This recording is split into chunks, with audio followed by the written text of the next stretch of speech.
Linnud, kelle koduks on puuõõnsused.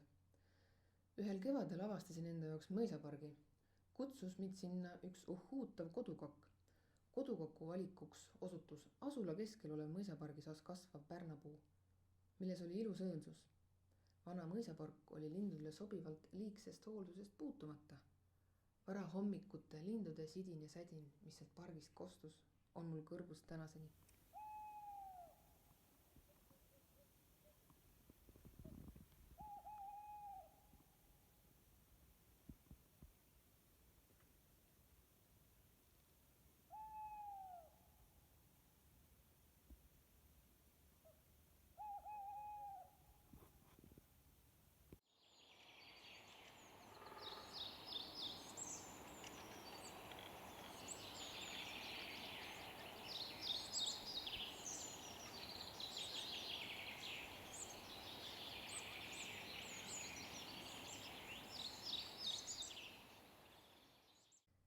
Lisaks kodukokule oli pargi omaks võtnud veel mitmeid teisi linnuliike.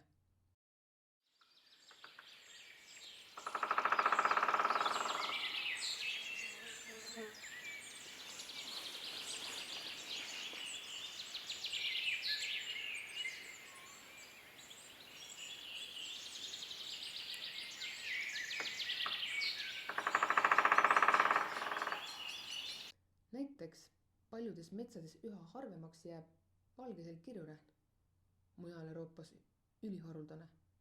Mitmel hommikul nägin ka musträhni. Siiski tundus, et pesitsuspaigaks ta mõisaparki ei valinud, vaid käis poegadele söögipoolist otsimas. Must kärbsenäpp ja puukoristaja olid endale ka just pargis kodu leidnud. Kui ma seal ringi vaatasin, siis ei olnud puud, kus ei oleks olnud väikest õõnsust. Paljudest nendest lipsas sisse ja välja mõni lind. Usinalt viidi poegadele toitu.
Hakkasin mõtlema, miks just siin mõisapargis ja pealegi asulale nii lähedal on selline liigirikkus.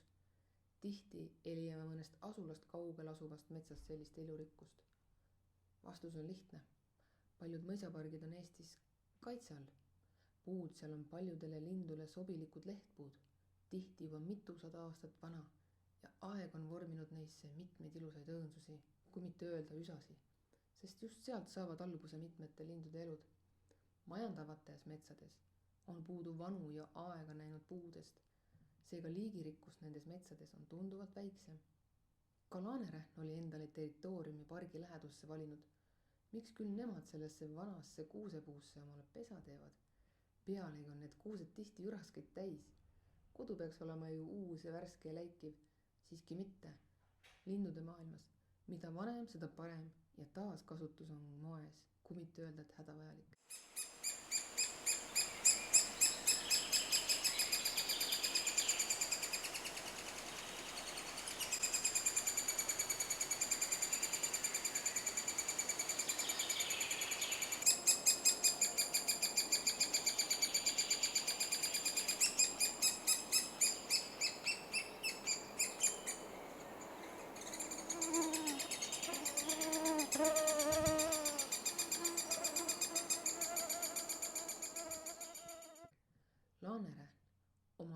sellise nokaga ei suudaks elujõudu täis puusse pesa teha ja pealegi üraskit poleks ka lähedalt poegadele võtta.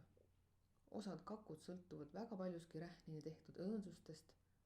Leidsin metsast asustatud värvkakupesa, mille oli eelneval aastal teinud suurkirurähn. Kusjuures samal kevadel oli suurkirurähn uue pesa teinud värvkakkudest vaid mõned 10 meetrid eemale. Rähnid ei pesitse kunagi samas pesas ja teevad igal aastal uued. Seega on rähnid ühed tänuväärsed linnud, kes hoolitsevad ka teiste lindude eest. Musträhn oma suure tugeva nokaga teeb pesa laanekakule, väikekirurähn värvkakule. Võiks kokkuvõtvalt öelda, pole üraskit, pole rähni, pole kakku. Kui pehmepuiduline haap välja arvata, siis rähnid suudavad teha pesaõõnsuse ainult surnud puusse või selle surnud osasse. Ka toitu otsitakse peamiselt surnud puidu seest või koore alt. Enda ja poegade äratoitmiseks on surnud puitu vaja võrdlemisi palju. Musträhni territooriumid on isegi üle 5 ruutkilomeetri suurused, suurkirurähnil 10–30 hektarit ja teistel rähnidel 50–200 hektarit. Värvkakk pesitseb ainult paksuseinselistes õõnsustes, eriti laanerähni omades, kogub talveks ka toiduvarusid. Neid võib ta säilitada kus tahes õõnsustes, ka inimeste seatud tihase või kuldnoka pesakastides. Laanerähn eelistab teha pesa surnud kuuse sisse. Teised rähnid teevad seda väga harva. Erinedes enamikest teistest lindudest, rähnide pojad kerjavad toitu väga valjuhäälselt. Kiskjad ei saa neile õõnsustesse hästi ligi ja vait pole seega väga vaja olla. Musträhni õõnsused sobivad pesitsemiseks sõtkale, õõnetuvile ja karvaselgkakule. Händkakk on aga koguka linnuna sunnitud leidma suuri looduslikke õõnsusi või poolõõnsusi. Nende puududes võivad ka pesitseda hiirepiu või kanakulli pesas.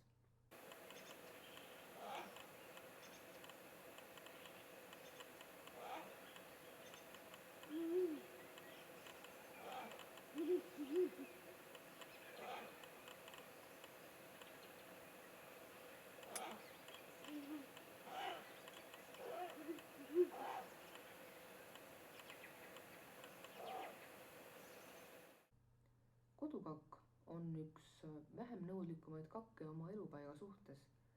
Tal on vaja suurt looduslikku õõnsust või mõnel juhul piisab ka lagunenud hoone pööningust.